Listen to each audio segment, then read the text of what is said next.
Inilabas na ng NBI o ng Bureau of National Investigation ang autopsy report sa lalaking napatay sa madugong demolisyon noong Lunes. Batay sa report, posibleng bala ng isang 9mm o 38 caliber na baril ang tumama sa biktima. Ayon kay DILG Secretary Jesse Robredo, posibleng residente raw ng Silverio Compound ang nakabaril sa biktima. Pero ang mga magulang ng biktima kumbinsidong pulis ang nakapatay sa kanilang anak. Live mula sa Sucat, Parañaque, may report si Chino Gaston. Chino? Yes, Jessica, nakialam na nga ang Department of Justice sa nangyaring karahasan dito sa Silverio Compound noong Lunes at nag-utos na ito ng sariling investigasyon. Para malaman ang punot dulo ng karahasan sa Silverio Compound sa Parañaque nitong Lunes, inatasan ng Department of Justice na magsagawa ng parallel investigation ng NBI. Layo nilang alamin kung sino ang may-ari ng baril na kumitil sa buhay ni Arnel Leonor. Hanggang ngayon kasi, hindi pa rin tiyak kung anong klaseng bala ang tumama sa ulo ng biktima. Sa naganap na case conference, itinurn over ng Parañaque Police ang mga nakalap nilang ebidensya sa NBI.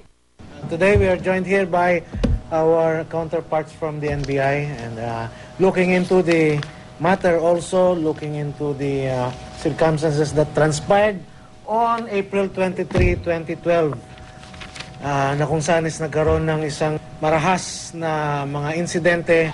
Patuloy na iniimbestigahan ng mga miyembro ng SWAT na nagpaputok sa kasagsagan ng demolisyon. Fair and square ang investigasyon nito kahit sinong tamaan sa pulis o sa civilian o sa mga informal settlers. In fact nga, to prevent whitewash, ang aming SWAT, na members ng SWAT ay sumasa ilalim ngayon sa investigasyon ng task group ng Southern Police District. Bagaman sinabi noon ni DILG Secretary Jesse Robredo na may pagkakamali ang pulisya sa nangyaring karahasan, gate niya hindi raw sila ang nagsimula ng gulo. Posible rin daw na nagmula sa isang taga Silverio Compound rin ang balang pumatay kay Leonor. Isang araw sa 30 inaresto ng pulisya na patunayang nagpaputok ng baril nang magpositibo sa paraffin test. Isang nagngangalang Victor Etrata, taga Silverio Compound. Pinaraffin test ho siya kahapon, positive siya sa powder burns. Hindi ho natin sinasarahan na nanggaling sa pulis, pero palagay ko malinaw ho yung conclusion na siguradong sa pulis. Sa autopsy ng NBI, lumabas na tumagos ang bala mula sa kaliwang bahagi ng noo ng biktima at lumabas sa likurang bahagi ng kanyang ulo. May entry wound ito na 0.8 by 1 cm na tugma raw sa bala ng isang 9mm o kalibre 38 baril. Malaki ito kumpara sa entry wound na 0.6 cm na nililikha ng isang M16 Armalite na hawak doon ng SWAT nitong Lunes. Ang may mga armas ho talaga doon yung SWAT. Ang standard issue ng SWAT, M16. Pero ang mga magulang ni Arnel Leonor, kumbinsidong pulis ang nakapatay sa kanilang anak.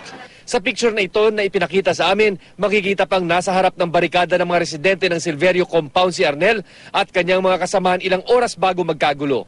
Tsaka una-una doon nakaharap siya sa mga pulis eh. Dito ang tama niya. Alam mo, dapat dito sa ulo, dito ang tagos. Kung mga taong Silverio bumaral sa kanya. Sagot ng Southern Police District, hindi sila nag-i-issue ng 38 caliber na mga baril sa mga pulis.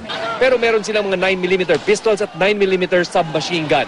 M16 at M14 daw ang gamit ng SWAT nung Lunes na makikitang ipinuputok sa kasagsagan ng gulo. Pero hindi pa rin inaalis ng SPD ang posibilidad na sa mga pulis pa rin nanggaling ang balang pumatay kay Arnel. Napaka-premature po na mag-conclude talaga kaagad tayo na hindi pa po natatapos yung investigasyon. Jessica, samantala naging mapayapa naman ang isinagawang clearing operations dito sa bungad ng Silverio Compound o yung commercial area ng sinasabing compound. Pero gaya kahapon, nandito ulit yung mga tauhan ng munisipyo na senyales na kahit tila tapos na ang gulo ay tila hindi pa rin humuhupa ang tensyon sa lugar. Sa katunayan, nag-deploy na nga ng mga private security guards dito sa tinatawag na commercial compound ng Silverio Compound na siyang makikita mong mga durog-durog na bahagi sa aking likuran. Jessica. Okay, ang hindi ko naririnig, Chino, kung may plano bang magsampa ng kaso yung mga namatayan at nasugatan.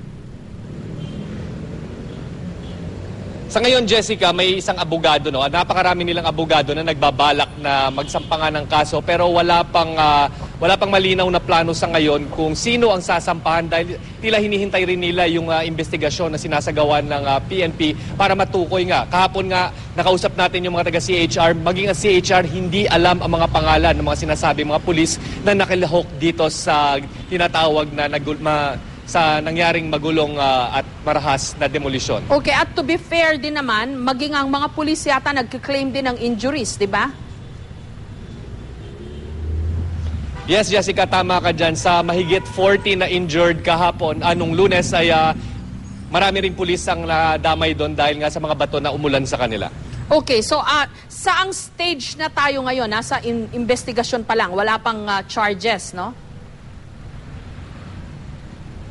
Wala pang charges sa ngayon, bagamat nakasuhan na nga ng parang tinatawag na resistance to o disobedience to authority. Ito yung 30 na mga taong nakilahok at naaresto ng mga pulis dito mula sa Silverio compound. Pero sa mga pulis, administrative case pa lang daw ang inihahanda at hindi pa nga nasasampahan o nakikilala kung sino talagang sasampahan dahil ayon nga sa SPD, gumugulong pa lang at nagsisimula pa lang ang investigasyon. Okay, maraming salamat, Chino Gaston.